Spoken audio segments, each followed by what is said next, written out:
Well, it's 8 o'clock in the morning and I'm heading up to the studio, and today we're going to talk about the Insta360 Go 3S. Is it really worth upgrading if you have the Go 3? And this video is going to be a little bit longer than what a normal review video is going to be, because I want to be able to go through all the aspects of this Go 3S and go through image quality, stabilization, a comparison of the Go 3S compared to the Go 3, its overall image quality. How does it do in low light, like an indoor situation?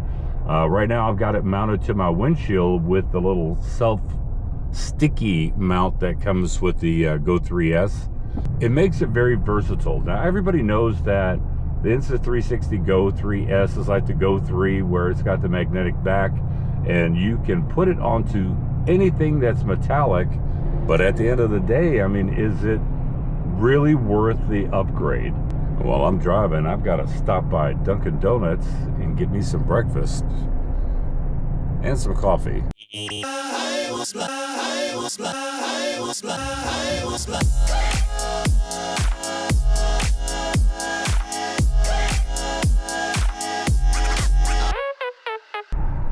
Got my breakfast. So I've had the Insta360 Go 3S for a little bit over a month now, and I've been using it a lot, and I've been kind of waiting for the review because I really want to do a lot of testing and really answer the question, if you have the Go 3, is it worth upgrading up to the Go 3S? And I had to really think long and hard about that. And by the way, quick little disclaimer, Insta360, they did send me the Go 3S for review purposes. They didn't pay me for this review, they didn't tell me what to say, and they don't get to see this video before it's released. And all opinions about this camera are all my own, as always, with all of my reviews. So like I said, I've been using it for a while, and I've been really thinking about, if you've got the Go 3, the Go 3S, should you upgrade up to it? Now, having 4K is really a big thing. Better than 2.7K in a lot of regards, and it's not just resolution, but it's for the fact that if you want to reframe something or crop in a little bit, you don't lose that image quality like you would with 2.7K if you started cropping in. Now this is, you know, such a versatile camera. It can be used as an action camera. I mean, you take it out of the pod, it's got the magnet on the back, you can stick it to anything metallic and get some crazy point of view shots with it. And I guess let's look at a video comparing the Go 3S versus the Go 3, just image quality. Then we're going to do an audio test and then a field of view test, because they do have different field of views. The 4K is a little bit more cropped in than what the 2.7K was on the original Go 3. So let's just take a look at that now.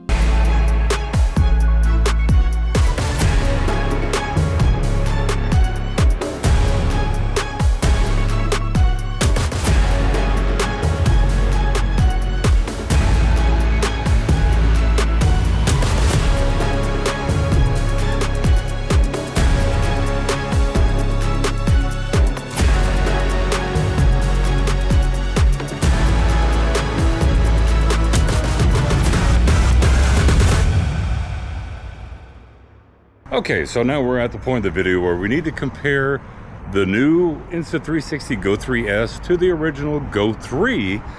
And yes, of course, there's that difference of resolution, 4K versus 2.7K. But the question is, can you tell the difference, and is it worth the upgrade to go 4K? I'll share my opinion about that a little bit later on in this video. But first, a quick little audio test.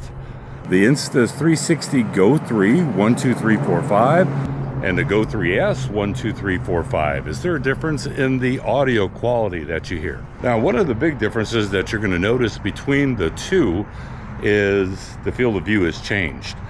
Well, because Insta360, they had to change the lens on the Go 3S to be able to accommodate the 4K. It is a little bit tighter of a field of view, but the next test, let's go through all the different field of view modes with both cameras just to see the difference. Okay, field of view. Now both of these are on narrow, the Go 3S and also the Go 3. So let's go from narrow to the next one. Now the next field of view for the Go 3 is called linear. On the Go 3S, it's called dewarp. Now this field of view is ultra for the Go 3 and the Go 3S. Okay, now this field of view is action on the Go 3 and mega on the Go 3S. And since the Go 3 doesn't have anything beyond action, now the Go 3S is on action. So they're side by side. Field of view wise, you can see that the original Go 3 has a little bit wider field of view, but that 2.7K versus 4K. And understandably that the 4K is going to have to crop in a little bit, but how does it look regarding a natural wide field of view? Well, the action wide field of view on the Go 3S, is it still acceptable because of that 4K? Because that 4K is just really, really nice. Okay, so now on the Go 3, I'm back to Ultra, and on the Go 3S, I'm on Mega. And what I want to do is just see how it exposes face priority for these two. I'm looking up at the flip screen because I want to see if I can see a difference here. And unfortunately, the sun's starting to come down. Let me get actually into some sunlight so we can see how it exposes for me being backlit. Ah, there's the sun. Let's get that sun in the shot. So the Go 3, Go 3S, how does it expose for the shot here with the sun in the background? And I'll swing it around to this other side to see if there's a little bit of a difference. I can tell you that on the Go 3S, on the screen, my face is better exposed being backlit with the sun behind me than it is with the Go 3. And now here's direct on sunlight. Well, let's say direct on. There we go. Direct on sunlight. How does the exposure look on these two? Because that's going to be kind of the big thing, because the exposure, does it look good? I can tell you, stabilization wise, they're both great.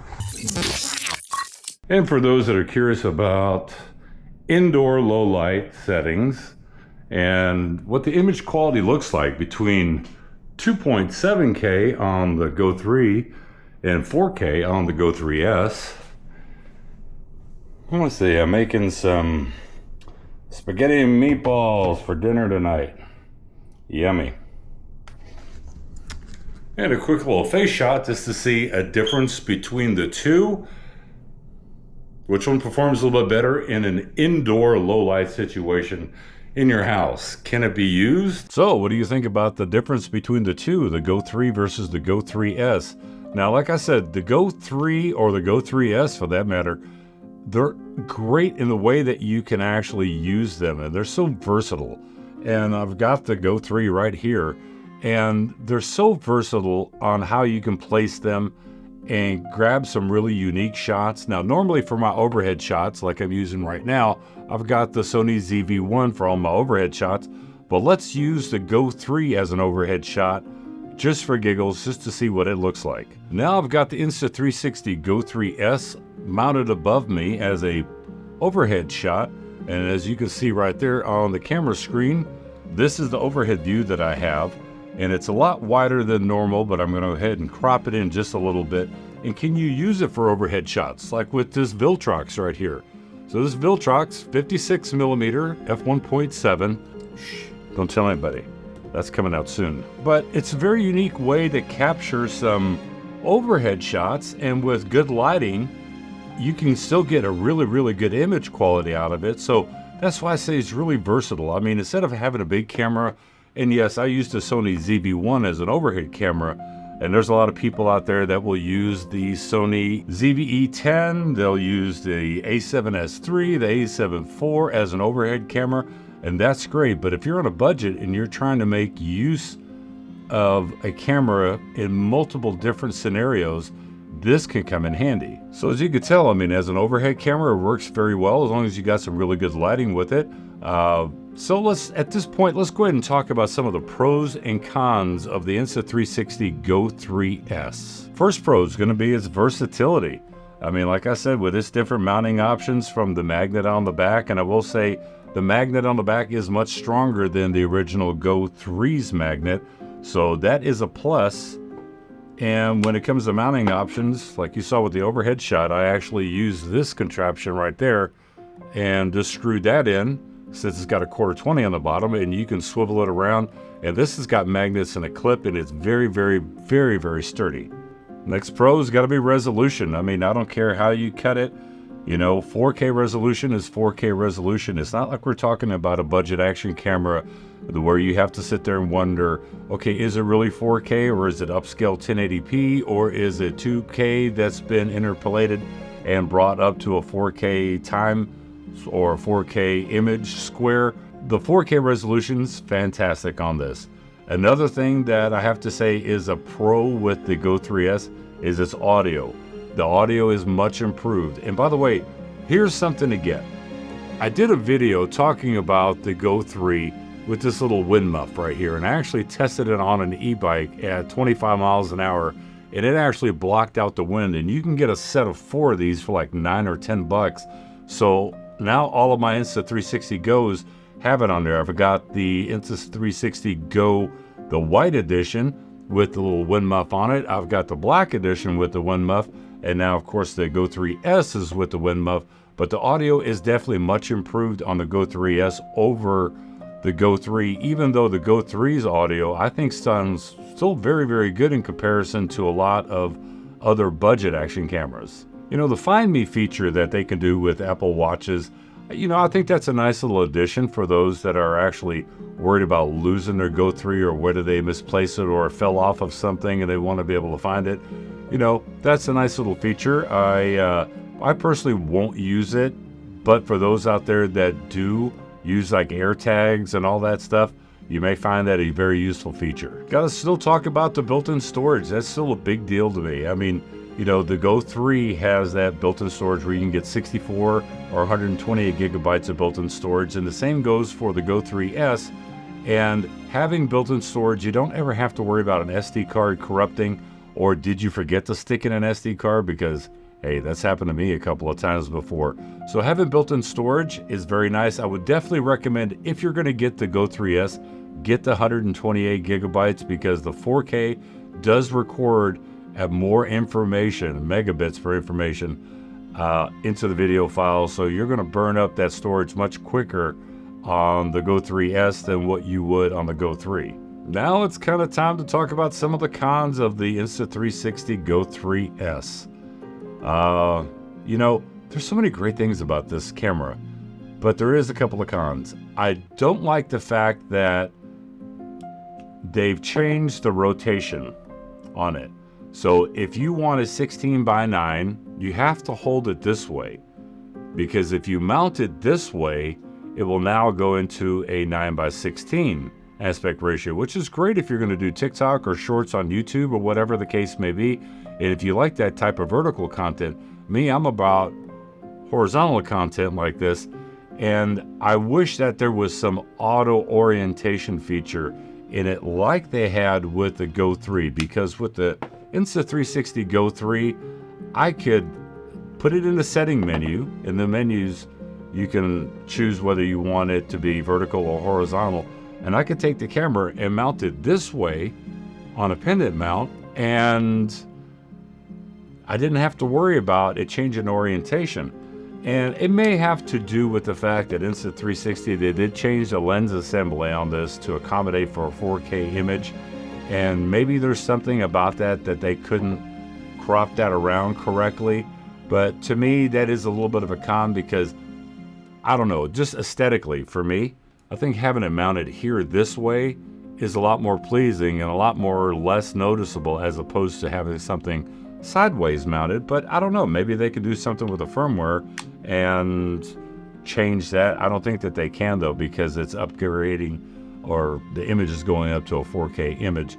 But that's one con for me. The next con has got to be and I know I even said it as a pro, the storage, but the transfer speeds. The transfer speeds, when you're trying to transfer images off of here and you plug it USB Type-C cable, that's the data cable, into your computer to transfer off, it crawls. Sometimes it's 30 megabits per second, 32 megabits per second. But if you've got gigs worth on here, let's say you've got 40 gigs worth of video file on here, yeah, go ahead and grab yourself a cup of coffee or take a smoke break or whatever the case may be, because it's going to take a while. And I wish the transfer speed was a little bit faster, considering it is a USB Type-C port on here, but it is what it is, so that's another con for me. And the last little con is going to be the field of view. It is a little bit more tighter of a field of view than what the Insta360 Go 3 is. Is it that bad? No, because I mean, you can go to that action mode and go really super wide on it, and it kind of makes up the difference. But then again, you're starting to distort the edges on the outside of the image. But that would be it for cons about this. I mean, I really think that this is a great camera. So let me answer this question, because I guess this is the bottom line. Who is the Insta360 Go 3S meant for?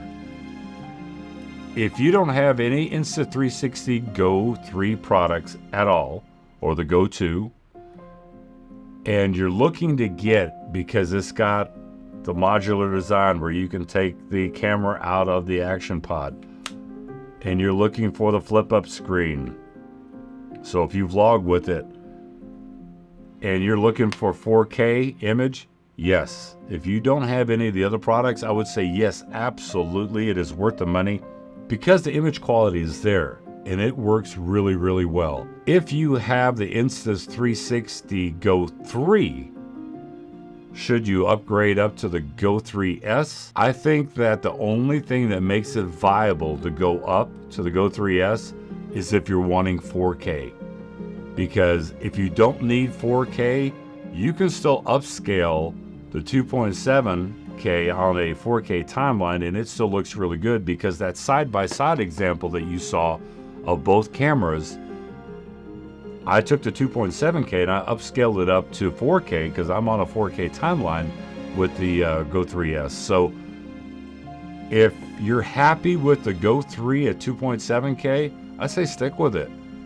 If you want 4K, if you need 4K, you want to be able to crop in on the image without losing image quality, or you're a first-time user getting into the Go 3 ecosystem, then yes, I would say get the Go 3S, because 4K, it's great on it. So this has been a really long video, but I wanted to be in depth with it because, you know, I can sit there and do these short videos of me just walking around using this as a vlog camera and doing a 3-minute video, and I don't need to get into the specs because I'm super, super late to the party when it comes to getting the Go 3S and doing a review on it. But I wanted to really just, for me being a consumer, because I'm a consumer just like you, does this warrant an upgrade? Now for me, I'm a camera snob. I mean, to me, image quality is it. I mean, otherwise I wouldn't have the FX6. I like 4K. If you're wanting 4K, yes, but the 2.7K out of this Go 3 is still fantastic, and I'm still going to use the Go 3 for a long time to come. So hopefully you found this video informative and helpful, and I wanted to give you an honest take on the differences between these two cameras, and actually is it worth upgrading or getting if you've never been into the Go 3 ecosystem. And I say it's worth it unless you're happy with the Go 3. So if you found this video helpful, definitely give it a thumbs up. And if you're new here, hey, consider subscribing. I do a lot of tech product reviews, a lot of action camera reviews. You can see down in the playlist, and I'll throw up a playlist right up here for you guys to check out. And as always, I will catch you in the next review. Bye-bye.